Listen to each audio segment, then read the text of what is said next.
아멘. 오늘은 구원 얻는 믿음 7번째 시간으로 순종으로 나타납니다 라는 제목으로 함께 말씀을 나누도록 하겠습니다. 계속해서 구원 얻는 믿음에 대해서 살펴보고 있는데, 여러분 오늘 말씀은 좀 주의 깊게 들으셔야지 이것을 이해할 수 있는, 그러나 매우 신앙적으로는 중요한 거기 때문에 여러분들이 좀 주의 깊게 잘 들으시면 감사하겠습니다. 셰익스피어의 작품 베니스의 상인이 있습니다. 거기에 제2막에 모르크 왕자가 한 유명한 말이 있어요. 아마 여러분들도 많이 들은 얘기인데, 반짝이는 모든 것이 다 금은 아니다. 반짝이는 모든 것이 다 금은 아니다. 여러분, 그래서 반짝인다고 그게 막 덥석덥석 가면 안 돼요. 그게 금이 아닐 수 있어요. 유사품, 짝퉁, 모조품, 가짜라고 할 수 있죠. 그런 거에 현혹되지 말라는 거죠. 비슷하다고 그건 아니라는 거예요. 믿음도 마찬가지예요. 믿음이라고 다 구원 얻는 믿음 아니라는 겁니다. 요즘처럼 조화가 더 생화 같은 게 있잖아요.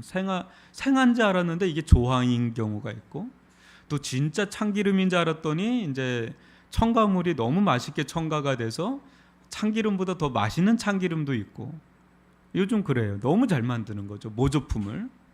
그러다 보니까 믿음 또한 그렇게 비칠 수가 있는 겁니다. 이 정도면 믿음이 있는 거 아니야? 우리가 그렇게 생각할 수 있는데요.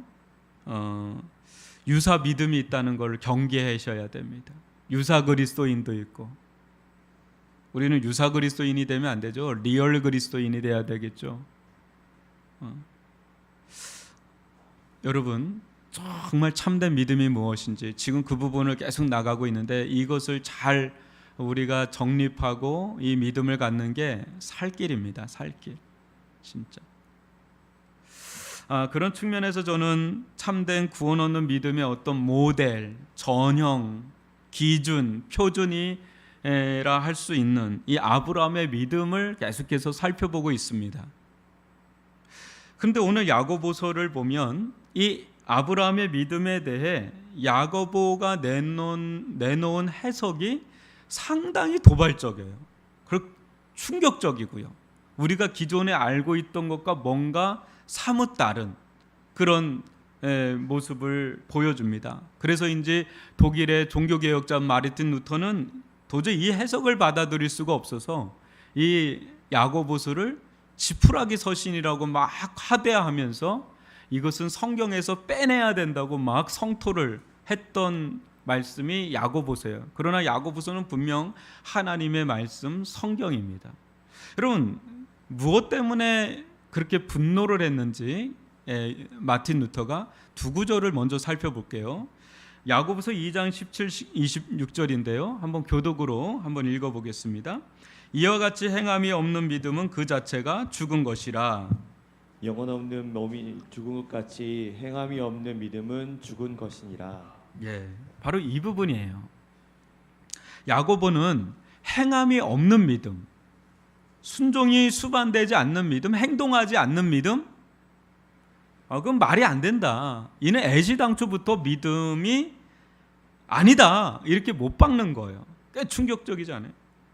이런 믿음은 말만 믿음이지 실상은 죽은 믿음, 처음부터 아예 없는 믿음이라고 하는 거죠. 우리가 생각할 때는 이게 그렇게까지 생각해야 할 건가, 이렇게 볼 수 있는 대목이에요. 믿는다고 생각하면서 사는데 실상은 믿음이 없다, 죽은 믿음이다. 만약에 이렇게 평가를 받는다면 여러분 어떻게 되는 거예요? 우리 이렇게 예배도 나오고 막 이렇게 하는데 만약에 죽은 믿음이다, 믿음이 없다, 막 그렇게 하면 우리 어떻게 되는 거예요?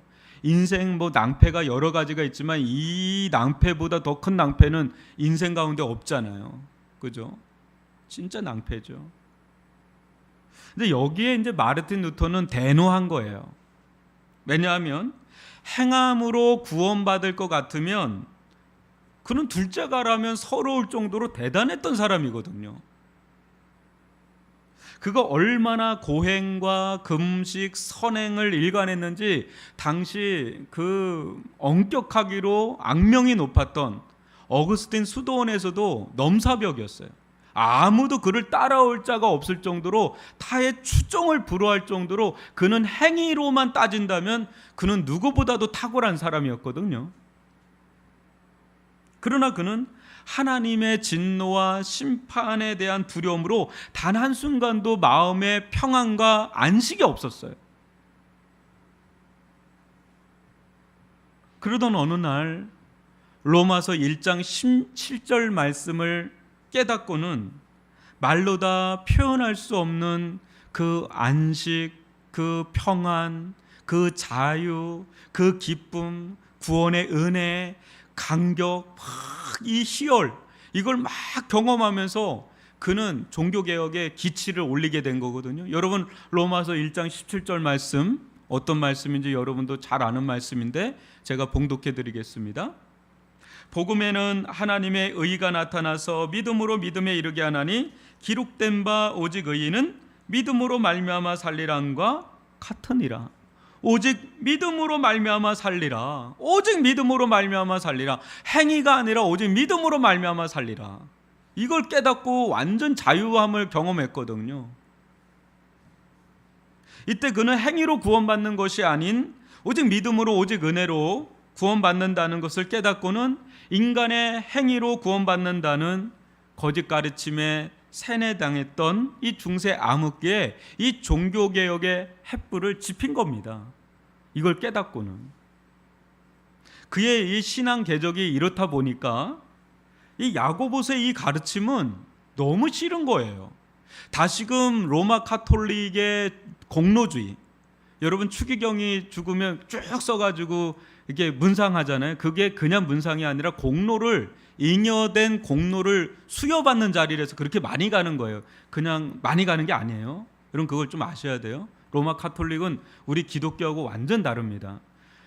그 공로주의로 또 이스라엘 유대교의 율법주의로 돌아가는 듯한 인상을 받았기 때문에 막 대노한 거예요. 그러나 이는 그의 개인적인 경험상 극도로 예민한 반응일 뿐 믿음과 행위의 관계는요 매우 밀접해요. 믿음과 행위의 관계는. 사는 성도 여러분, 여러분 자신이나 다른 이들이 믿음이 있는지 또 없는지, 구원받았는지 받지 못했는지 우리가 어떻게 알 수 있을까요, 여러분? 여러분 믿음이 있는지 없는지 또 구원받았는지 안 받았는지 우리가 어떻게 알 수 있을까요? 여러분, 우리가 하나님이 아닌 이상 그걸 다 알 수가 없어요. 목사인 저도 여러분 이 사람은 구원받았습니다, 이 사람은 구원받지 못했습니다, 제가 신이 아닌데 하나님이 아닌데 여러분을 그게 판단하는 거는 교만한 거죠. 몰라요. 그 사람의 영혼을 깊이 들여다보기 전에는 그 사람의 구원에 대해서 가타부타 말할 수 있는 영역이 아니에요.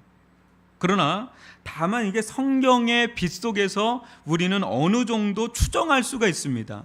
성경에서는 구원받은 자와 구원받지 못한 자, 믿음 있는 자와 믿음이 없는 자에 대해서 어느 정도 그 부분에 대해서 분별할 수 있는 말씀의 빛을 주셨거든요. 그걸로 우리는 그냥 추정할 뿐이지 그 사람에 대해서 우리가 딱 판단을 내릴 수는 없다라는 거죠. 여러분에게 아주 중요한 질문 하나 하겠습니다. 참된 믿음이 없어도, 시험은 아니니까 그냥 하시면 돼요. 참된 믿음이 없어도 종교적 행위를 할 수 있을까요? 없을까요? 있죠? 충분히 할 수 있죠? 그죠?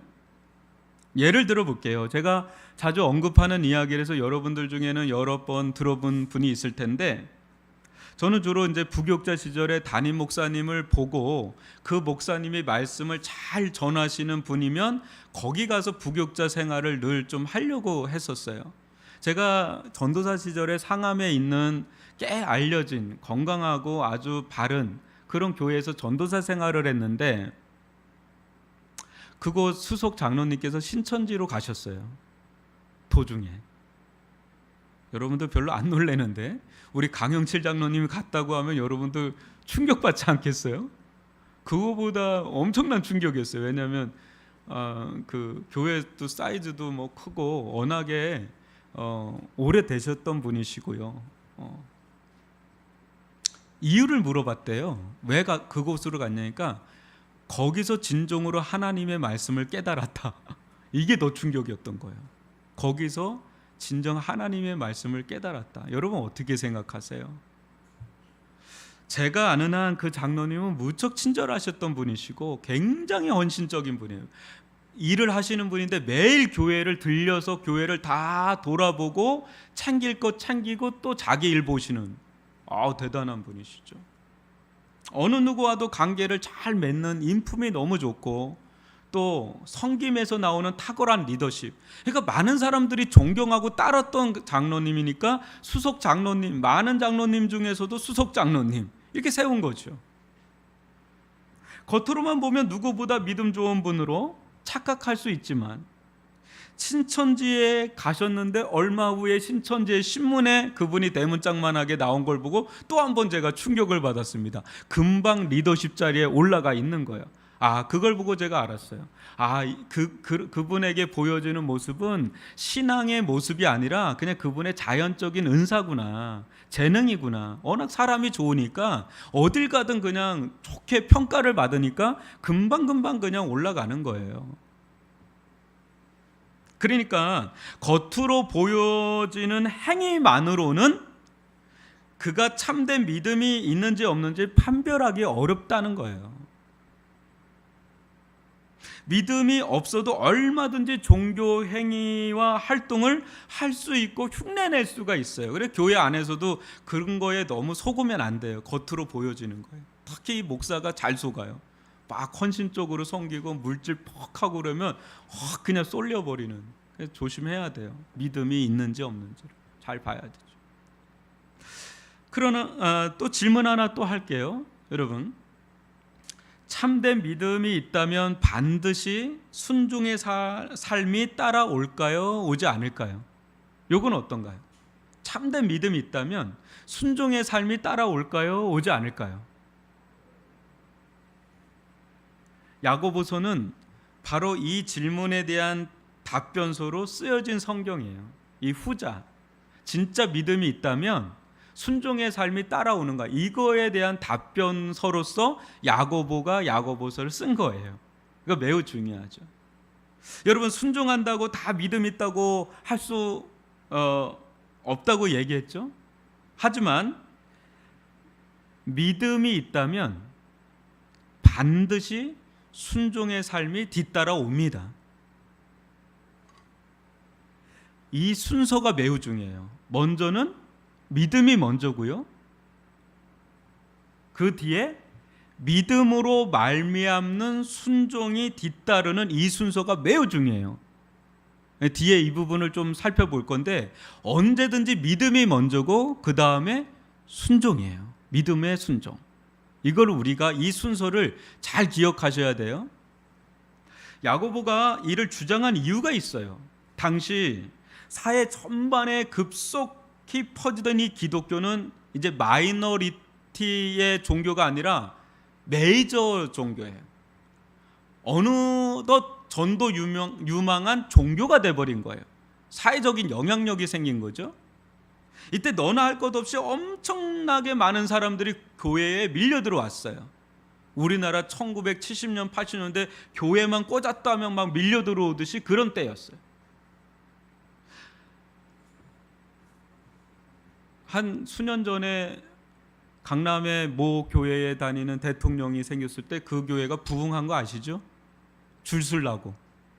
그러니까 그럴 수 있다니까요. 교회가 뭔가 유력한 정치인이 있거나 뭐가 있거나 하면 그쪽에 막 부흥이 일어나요.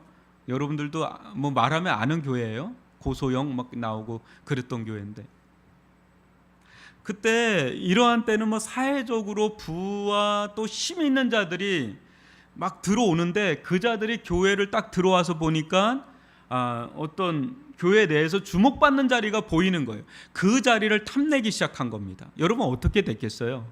교회가 사회에서 부가 있고 또 힘 있는 자들이 교회로 들어왔는데 교회 보니까 어떤 유력한 자리가 있어요. 그 자리를 탐내기 시작했어요. 교회가 어떻게 됐을까요? 점점 변질되기 시작하는 거죠. 교회는 어느덧 진짜 신앙은 있는데 가난한 자들이 있잖아요. 그 자들보다는 신앙은 없는데, 믿음이 없는데 사회적으로 어떤 부가 있고 힘 있는 사람들 있잖아요. 그 사람들에게 유력한 교사의 자리, 또 장로의 자리, 교회에서 리더십을 발휘할 수 있는 그런 자리를 내주기 시작한 거예요. 여러분 어떻게 됐겠어요?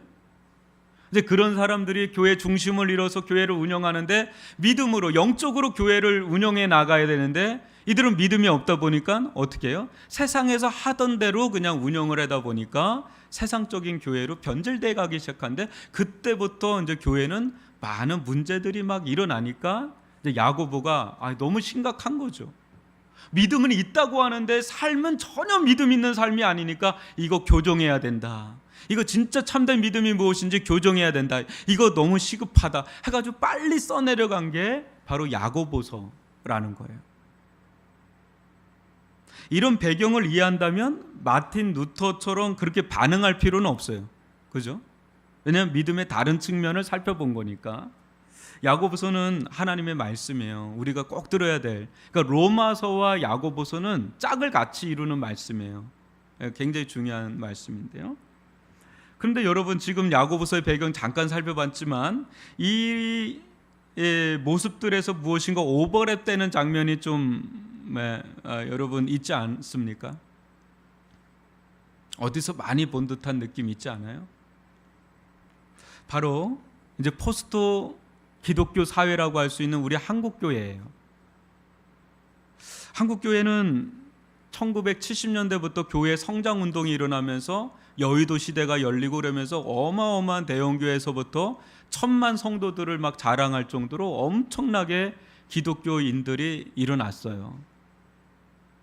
그런데 조국 교회가 오랫동안 지탄을 받아온 것이 있죠. 뭐죠, 여러분? 기독교 복음 진리 때문에 그거를 막 말씀을 막 전하니까 그거 전하지 마 해가지고 우리를 막 이렇게 욕을 한 게 아니라 뭐 때문에 우리에 대해서 막 지탄을 했죠? 기독교인의 그 삶 때문에, 모습 때문에. 여러분, 세상 사람들이 보는 건 말이 아니에요. 결혼해서 남편이 있고 아내가 있어요.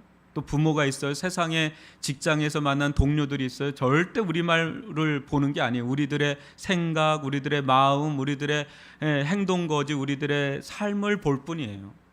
말은 아무리 해도 그네들은 너나 잘해, 우리를 본단 말이에요. 삶을 보는 거예요.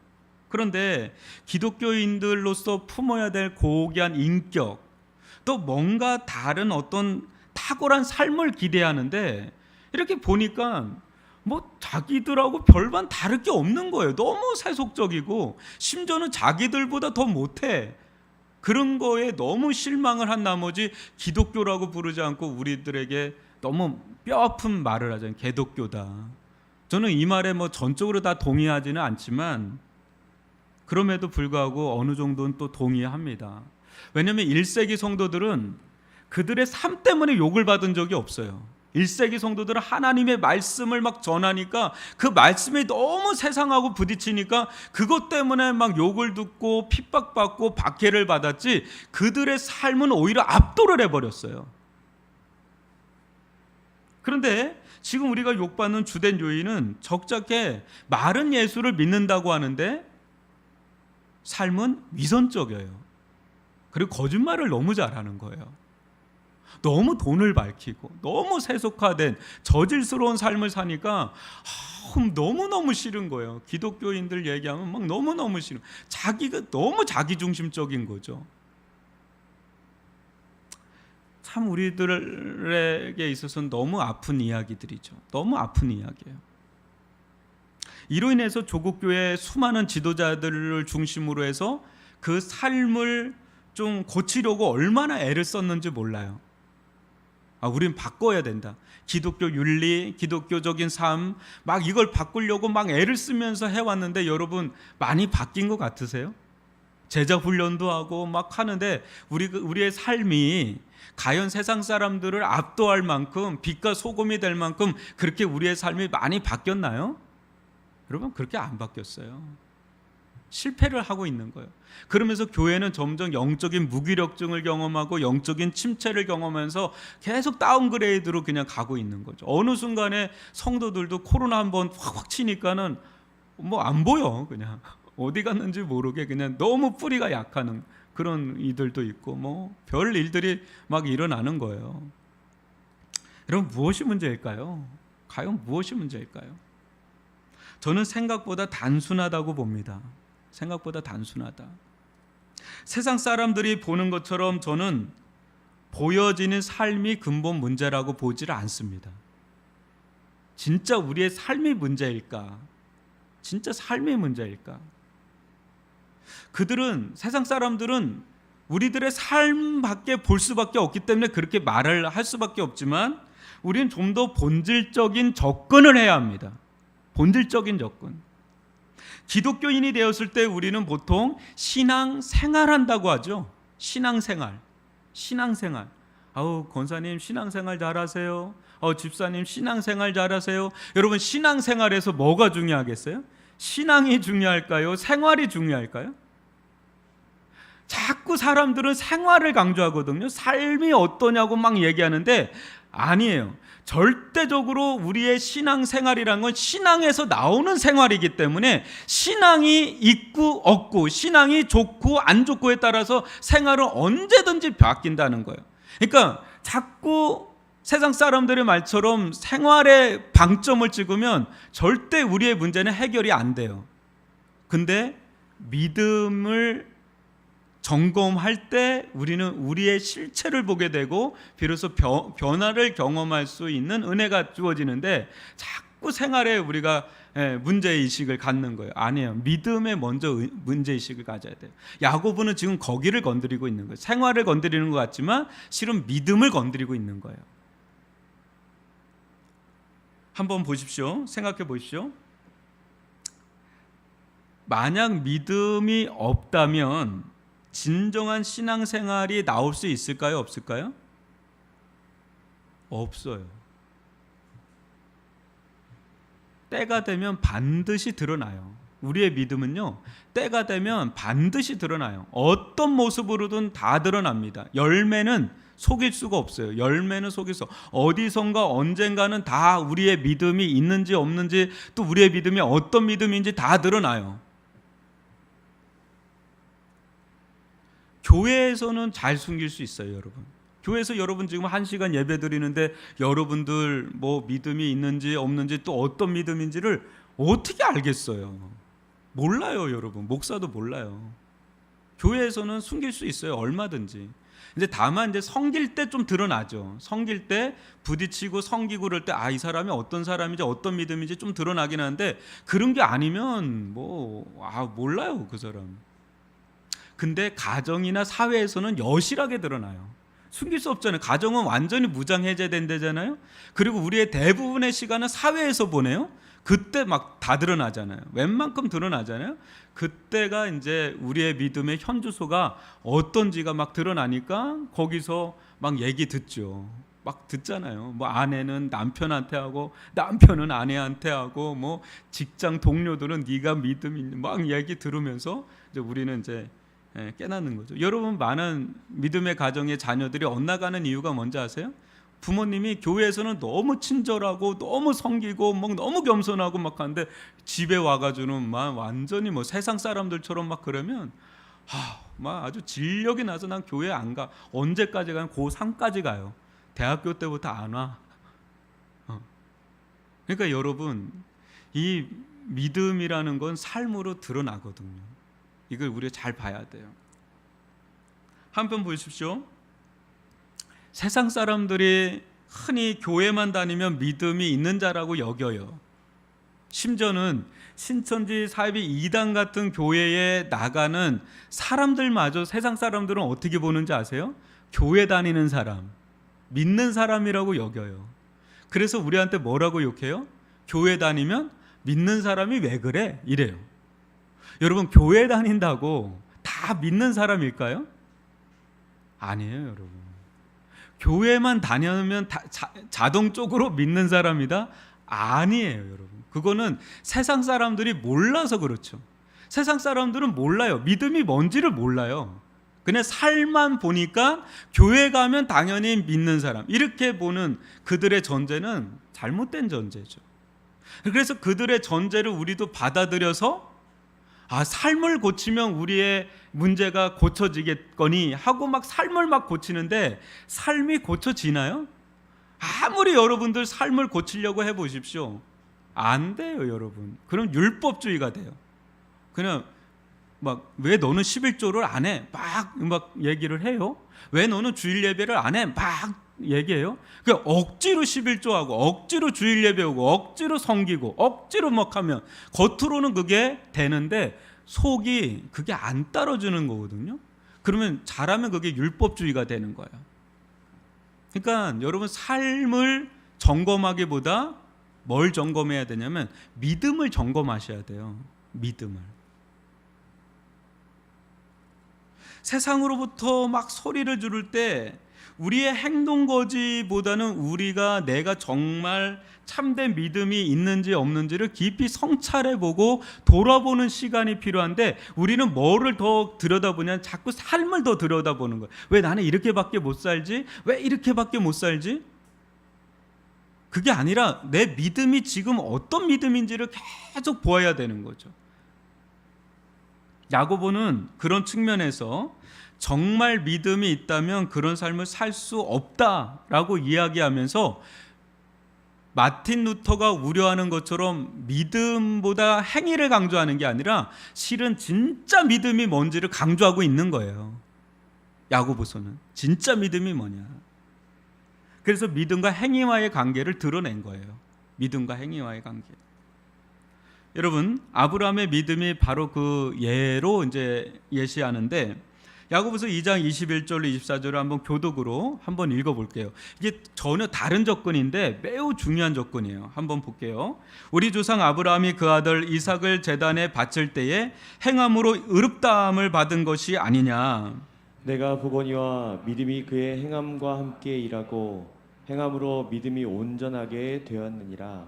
이에 성경에 이른바 아브라함이 하나님을 믿으니 이것을 의로 여기셨다는 말씀이 이루어졌고 그는 하나님의 벗이라 칭함을 받았나니 이러보건대 사람이 행함으로 의롭다 하심을 받고 믿음으로만은 아니니라. 굉장히 충격적이죠. 21절과 24절 보면 행함으로 의롭다 하심을 받은 것이 아니냐. 이 구조를 잘못 오해하면은요, 믿음으로 의롭다함을 받는다라는 우리 기독교 구원 정통교리 있잖아요. 그것과 정면 배치되는 것 같잖아요. 우리는 믿음으로 구원받는다고 배워왔는데 지금 야고보 사도는 행함으로 의롭다 하심을 받은 것이 아니냐, 뭐 이렇게 할 때 굉장히 이게 헷갈리는 거예요. 그러니까 마틴 루터가 막 이건 지푸라기 서신이야, 성경에서 빼내야 돼, 막 이렇게 했던 거죠. 그러나 사실 야고보가 말하는 바는 말로는 믿는다고 하면서 실제 삶으로는 하나님을 부인하는 자들이 너무 많았던 거예요. 그 교회에 1세기 때 그 교회에 막 밀려 들어오니까 말로는 하나님을 믿는다고 하는데 삶으로는 하나님을 막 부인하는 자들이 득실득실하니까 지금 이 야고보서 말씀에서 이 아브라함의 믿음의 예를 증거로 삼아서 던진 거죠. 여러분, 디도서 1장 16절을 볼게요. 한번 보십시오. 제가 읽어드릴게요. 그들이 하나님을 시인하나 행위로는 부인하니 가증한 자요 복종하지 아니하는 자요 모든 선한 일을 버리는 자니라. 여러분 어때요? 말로는 하나님을 시인하는데 행위로는 부인하고 있는, 이것을 전문적으로 실천적 무신론자라고 부릅니다. 말로는 이제 하나님을 믿는다고 하는데 실질적인 삶에서는 하나님을 부정하고 있는, 부인하고 있는 실천적으로는 무신론자들, 이걸 얘기를 하는 거예요. 여러분, 성경에서 말하는 구원 얻는 믿음은 뭘까요? 구원 얻는 믿음으로 구원 얻는다고 그러잖아요. 그럼 구원 얻는 믿음은 뭔가? 우리 이걸 좀 살펴볼 필요가 있어요. 계속해서 이 부분을 살펴보는데 잘 들어보십시오. 믿음은요, 철저하게 신뢰 관계에서 나오는 거예요. 관계에서 나오는 거예요. 믿음은. 신뢰 관계는 어디서 나오죠? 서로 아는 데서 나오죠. 서로 아는 데서. 여러분, 서로 알지도 못하고 또 관계도 없는데 그 사람을 깊이 신뢰하고 믿는다? 이건 말이 안 되죠. 그럼 그렇지 않아요? 당연한 거 아니에요? 지금 너무 당연한 거 얘기하고 있는 거예요. 그죠? 만약 잘 알지도 못하는 사람이 이런 말을 하면서 접근하면 되게 경계하셔야 돼요. 내가 당신을 위해 무엇인가 좋은 일을 해줄게요. 나만 믿으세요. 하고 여러분 접근한다면 그 사람과 그 사람의 말을 덥석 물어야 될까요? 아니면 의심해야 될까요? 당연히 의심해야 되겠죠. 잘 알지도 못하는 사람이 와가지고 내가 당신을 위해서 좋은 일을 해줄게 라고 막 얘기를 하는데 그거 덥석 물면 그거 큰 날입니다. 그거. 이런 점에서 사기꾼들은요, 신뢰가 쌓이는 과정 있잖아요. 그거를 훅 뛰어넘는 탁월한 재능이 있어요. 어찌나 그게 탁월한지 몰라요. 어떻게 그거를 하는지 아세요, 여러분? 저는 뭐 그걸 알아서가 아니라 제 추측입니다. 사람들의 그 숨겨진 욕망을 이 사람들은 너무 기가 막히게 알아요. 그리고 그걸로 막 부추기잖아요. 그런 욕망이 한껏 부풀어 올리면 그 사람이 안 보여요. 내 욕망이 더 크게 보이니까 거기서 이제는 혹하는 거죠. 그러면 그 사람은, 그 사기꾼들은 정확하게 알아요. 혹했구나. 혹했구나. 그러면 이제 감쪽같이 속일 수가 있는, 그럴 것 같아요. 제가 볼 때는 막 그냥 구슬리잖아요. 이렇게 하면 막 이렇게 되고, 막 이렇게 하면 이렇게 된다 그러면 막 해가지고 그냥 거기에 확 그냥 해버리잖아요. 이제 속은 다음에 후에 이제 이야기를 나누면 한결같이 이야기해요. 내가 그 사람 그럴 줄 몰랐다고. 내가 얼마나 그 사람을 믿었는데 그 사람 그럴 줄 몰랐다고. 다 똑같이 그 얘기예요. 그죠? 그때 이제 물어보는 거예요. 그 사람에 대해서 얼마나 아세요? 그 사람에 대해서 얼마나 알고 계세요? 하면 생각해 보면 어라? 잘 모르겠는데요? 이렇게 되는 거예요. 모르는 거예요. 모르는데 그냥 확 믿어버리는 그런 경우가 있어요. 그러나 우리는 웬만해서는 함부로 신뢰하지 않죠. 여러분, 아무나 여러분 신뢰하고 아무나 여러분 믿고 그러나요? 안 그러죠? 요즘 사람들은 얼마나 영악한지요. 친해지기 전까지는 얼마나 재고 또 거리를 두고 또 생각하고 이 사람이 정말 나를 위하는 사람인지, 정말 나를 사랑하는 사람인지, 정말 괜찮은 사람인지, 신뢰할 만한 사람인지, 믿을 만한 사람인지를 요목조목 보고 거리를 두고 시간도 두고 하면서 굉장히 오랜 시간을 지켜보다가 어느 순간 이 사람 진짜구나. 이 사람은 정말 믿을 만한 사람이야. 이 사람은 정말 신뢰할 만한 사람이야. 이 사람은 정말 나를 위하는 사람이야. 관계가 이제 맺히고 또 관계가 무르익고 서로 이제 아는 거죠. 그 사람도 나를 진심으로 알고 나도 그 사람의 진심을 알면 그때 이제 비로소 신뢰 관계가 맺히고 또 믿게 되고 또 의지하게 되고, 그러면서 그 사람이 뭔가 어려운 일을 당하면 내가 도와주고 싶은 거예요. 뭔가 해주고 싶은 거예요. 힘들어도 해주고 싶은데 그게 어렵지가 않아요. 왜? 내가 진짜 신뢰하니까. 여러분들 가운데 신뢰 관계가 있는 한두 사람만 있어도 인생 성공한 거라고 그러잖아요. 그렇죠? 여러분 신뢰하는 분 있어요? 진짜 신뢰하는 분 있나요? 그러면 그 사람을 위해서 사는 게 어렵지 않잖아요. 살고 싶어지잖아요. 그죠? 그렇게 되잖아요. 그게 인간이에요. 그게. 하나님을 향한 믿음도 그런 거예요, 여러분. 하나님을 향한 믿음이 말로만 믿는다는 건 믿음이 아니에요, 여러분. 하나님을 믿는다는 게 뭐예요? 하나님께서 나를 죽기까지 사랑하신다는 것을 정말 받아들이면, 그것을 정말 믿으면 있잖아요. 진짜 하나님이 자신의 생명을 내어주기까지 우리 사랑했잖아요. 여러분이 살아오면서 나를 위해서 생명까지 진짜 내어줄 정도로 나를 사랑한 사람이 있어요? 진짜로? 그런 분 만나기 어려워요. 근데 하나님은 나를 위해서 그렇게 하셨거든요. 정말 이것을 믿는다면은요, 하나님을 위해 사는 게 어렵지가 않아요, 여러분. 어렵지가 않아요, 여러분. 믿음과 삶이 떨어져 있지가 않다는 거예요. 믿음은 너무 자연스럽게 삶으로 나타나요. 믿음은 반드시 삶으로 드러납니다. 속일 수가 없어요. 믿음은 반드시 드러납니다. 진짜 믿으니까. 여러분, 아브라함 이야기를 하는데 아브라함 보고 이삭을 번제물로 바치라고 하거든요. 말도 안 돼요. 여러분들의 자녀를 번제물로 각을 떠가지고 불태우라 그러면 우리 중에 어느 누가 우리 자녀를 번제물로 바칠 수 있어요? 그럼 말도 안 되는 명령이고요. 그런 하나님이면 나는 믿지 않을 거야. 막 그러실 거예요. 근데 아브라함은요, 그거 해요. 그 어려운 일을 해요. 근데 말씀을 보면 어려운 기색이 전혀 없어요. 아브라함이 뭐 고민하거나 그런 기색이 없이 그냥 해요. 어떻게 그게 가능하죠? 어떻게 그게 가능했을까요? 정말 아브라함은 하나님을 믿었어요. 정말 하나님을 믿었어요. 정말 믿잖아요. 그러면 여러분, 사기꾼의 말을 믿어도 사람이 그냥 하는데 하나님을 정말 믿으면 여러분, 하나님의 말씀을 순종하지 못할 일이 없어요.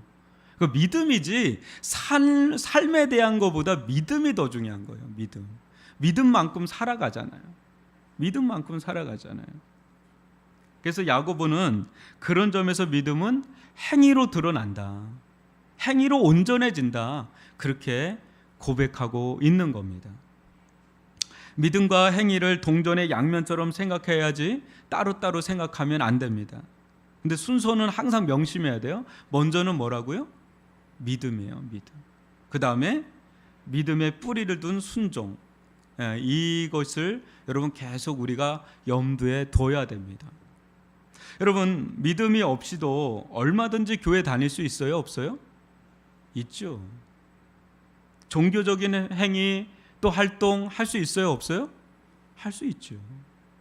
그러나 진정한 믿음의 삶, 신앙의 삶은 구현할 수 없습니다. 믿음이 없습니다. 흉내는 낼 수 있겠지만 살아있는 신앙을 드러낼 수 없습니다. 조화가 아무리 생화 같아도 조화는 그냥 조화일 뿐이에요. 아무리 참기름 같아도 그냥 가짜는 그냥 가짜예요. 여러분, 아무리 행위가 탁월해도 믿음이 없으면 바리새인과 서기관들 같은 그런 종교적인 활동, 도덕적인 활동밖에는 안 되는 거예요. 여러분, 절대 생명력 있는 신앙생활일 수가 없습니다. 진짜 믿음은요, 하나님과의 관계에서 오는 거예요. 하나님과의 인격적인 관계. 거기서 믿음이 나오는 거예요. 거기서 믿음이 생기는 거예요. 그런 연유에서 저는 처음 교회 나온 분들 있잖아요. 그런 분들에게 너무 교회 봉사라고 하고 성기라고 하는 거는 매우 위험하다고 봅니다.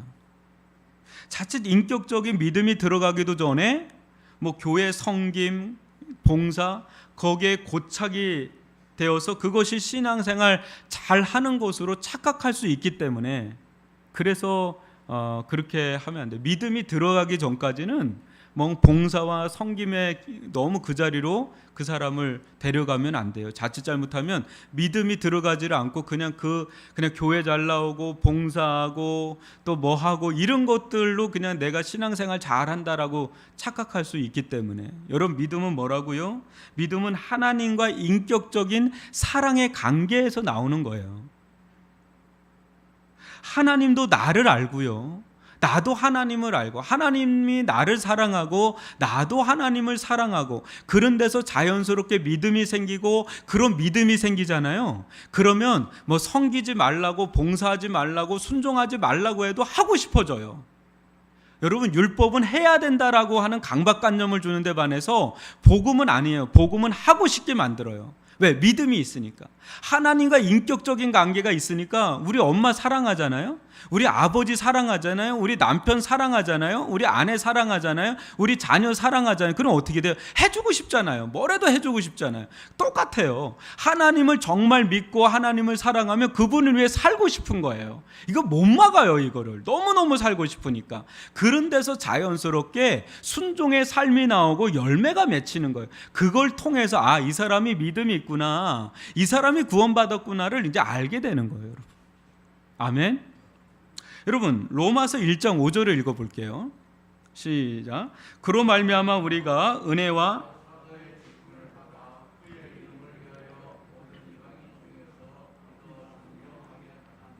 여러분 사도 바울이 은혜와 사도의 직분을 받아서 로마 성도들에게 궁극적으로 하는 건 뭐냐면 믿게 하는 거죠. 근데 믿어 순종하게 하는 그 일을 한 거예요. 그러니까 믿음과 순종은 같이 가는 거예요, 여러분. 같이 간다고요. 저는 우리 교회 안에서 이렇게 예수님과 인격적인 믿음의 관계를 잘 맺는 분들이 있고 그렇지 못한 분들을 많이 봤어요. 이렇게 사역을 하면서. 근데 어느 지역을 가도 상관이 없더라고요. 또 어느 나라를 가도 상관이 없더라고요. 또 어느 교회를 가도 상관없더라고요. 예수님과 인격적인 믿음의 관계를 잘 맺는 분들의 한결같은 특징이 있더라고요. 뭔지 아세요? 똑같아요. 어느 지역이나 어느 교회나 뭐 어느 나라를 가도 똑같더라고요. 어떤 건지 아세요? 믿음이 예수님과 인격적인 하나님과 인격적인 믿음의 관계 잘 맺힌 사람들은 절대 사람을 따라 행하지 않아요. 사람을 따라 살지 않아요. 물론 이제 사람이 중요해서 사람 섬기고 관계 맺고 막 이러긴 하지만 중심이 언제나 하나님과 관계가 열려 있어요. 그리고 언제나 하나님과 관계가 살아 있어요. 그래서 하나님의 뜻을 따라서 살아요. 어디를 가도 똑같아요. 그 사람은 어디를 가도 하나님과 인격적인 관계 속에서 하나님의 뜻을 따라 살아요. 그러니까 굉장히 편해요. 그리고 만나면 편해요. 이렇게 그리고 통하고 그냥 통해요. 우리 교회가 아닌데 처음 만났는데도 그냥 통하잖아요. 어느 지역 어느 나라 가도 통하더라고요. 그냥 믿는 사람도 통하잖아요. 이렇게. 그런 점에서 저는 계속해서 우리 교회 모든 성도들이 신앙의 본질을 추구하기를 원합니다.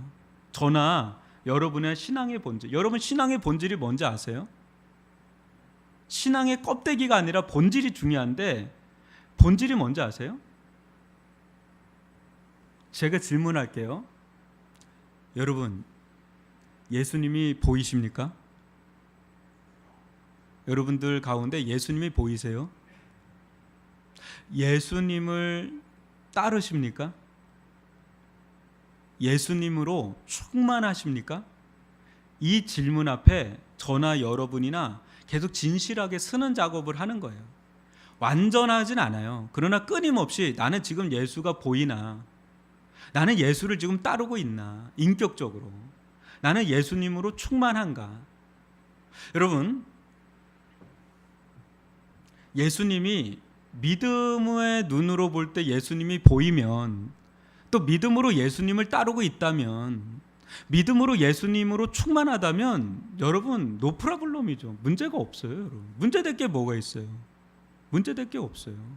그래서 저희 교회가 이걸 해놓은 이유가 그냥 단순히 아니라, 저는 우리 교회가 사람 중심의 교회가 되지 않고 진짜 예수 중심의 교회가 되기를 원해요. 진짜 예수님이 보이고 예수님의 말씀이 더 크게 들리는 거예요. 예수님과의 관계가 가장 크게 다가오고 예수님의 말씀이 가장 크게 다가오는 교회하고 사람과의 관계, 사람의 관계가 더 크게 여겨지고 사람들의 말이 더 하나님의 말씀보다 더 앞서지잖아요. 그럼 거기가 인간적인 공동체, 믿음 있는 공동체가 아니에요. 믿음 있는 공동체는 예수님과의 관계가 제일 우선순위예요.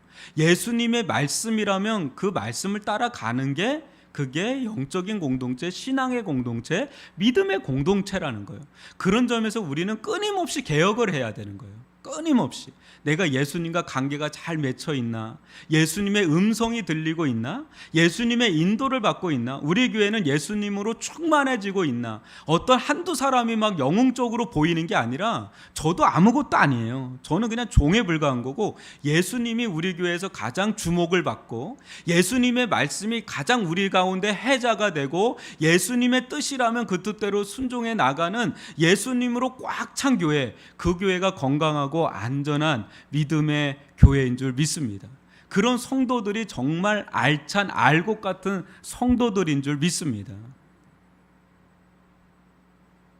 그때 여러분 자연스럽게 예수님의 뜻에 부합하는 삶을 살죠. 그렇지 않겠어요? 예수님을 위해 살고 싶은데 뭐 어떡하겠어요? 예수님과 관계가 너무 친밀해서 예수님을 위해 살고 싶은데, 하나님을 위해 살고 싶은데 그거 막을 수 있어요? 여러분, 누군가 너무 해주고 싶은 거예요. 우리 딸이 너무 좋아, 우리 부모님이 너무 좋아. 그러면 뭔가 해주고 싶잖아요. 근데 너무 어려운데도 해주잖아요. 왜 그래요? 사랑하니까. 정말 믿고 신뢰하고 사랑하니까 그게 되잖아요.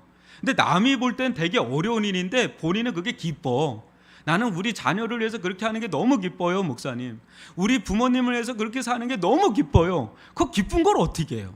근데 복음이 그런 거예요. 복음은 우리로 하여금, 믿음은 우리로 하여금, 구원 얻는 믿음은요, 우리로 하여금 하나님을 너무 기쁘게 여기고 하나님을 위해 살고 싶고 예수님을 위해 살고 싶게 우리를 만들어 버리는데 그 누가 막아요? 그러니까 남들이 볼 때는 어떻게 저렇게 살지 않는데 그렇게 살게 된다니까요. 그렇게 살아요. 심지어는 순교를 하잖아요. 그게 인간의 힘으로 가능한 일일까요? 절대 불가능해요. 여러분, 순교 못해요. 우리는 조그만한 것도 우리가 안 되는데, 근데 하나님의 은혜가 막 압도를 하고 주님과의 관계가 너무너무 친밀하고 그 사랑이 너무너무 뜨겁게 다가오면 여러분, 하지 말라 그래도 달려가요. 여러분, 그게 믿음이에요. 그게 믿음. 그게 살아있는 믿음이죠. 이거는 뭐 흉내낼 수 있는 게 아니에요. 이거는 살아있는 거예요. 이건 죽은 믿음이 아니라 살아있는 믿음이죠. 박제단 장롱 속에 갇혀있는 믿음이 아니라 그건 행동하는 믿음이고 역사하는 믿음이고 그래요. 이런 믿음의 은혜를 누릴 수 있기를 바랍니다. 저는 저나 여러분이 진정 예수님을 믿는 믿음으로 충만해지기를 바라고요. 그 믿음이 우리가 충만해지면 질수록 교회를 사랑하게 돼요. 왜요? 교회는 하나님의 교회니까, 예수님의 교회니까. 이게 누구의 교회가 아니에요. 여러분, 이 교회가 누구의 교회예요? 우리 교회 아니에요. 예수님의 교회예요. 하나님의 교회예요. 그러니까 이 교회가 세워지는 것은 절대적으로 믿음으로 세워지지, 절대 우리의 뭐 열심히 뭐 한다고만 되는 게 아니에요. 열심도 안 나와요. 믿음이 없으면 열심도 안 나오잖아요. 그러니까 진짜 우리 가운데 믿음이 그렇게 중요해요. 자꾸 삶에 대해서 많은 사람들은 고민하는데, 그거보다 우리는 뭘 더 고민해야 되냐면, 내가 진짜 참 믿음이 있냐, 진짜 성경에서 말하는 믿음이 있느냐, 그거를 계속 점검하는 게 안전한 것이고 올바른 거예요. 그때 교회를 교회답게 섬겨나갈 수가 있고요. 여러분들의 가정, 또 여러분들의 사회에서도 빛과 소금의 역할을 할 수 있어요. 교회에서는 이렇게 사는데 이중적으로, 위선적으로 바깥은 다른 거는, 그거는 믿음이 잘못된 거죠. 교회에서나 뭐 가정에서나 사회에서는 똑같아요. 그러니까 자유한 거예요. 왜? 나는 여기서나 가정에서나 직장에서 똑같은 사람이니까. 뭐 위선을 할 필요도 없어요. 가면을 쓸 필요도 없어요. 너무 자유한 가운데 참된 믿음으로 갈 때, 그때 사회적으로도 영향력을 미칠 수가 있는 그런 삶을 살아갈 수가 있죠. 여러분, 우리들 가운데 구원 얻는 믿음은 매우 중요해요. 정말 성경에서 말하는 참된 믿음을 갖는 건 매우 중요한데, 이것은 주셔야 돼요.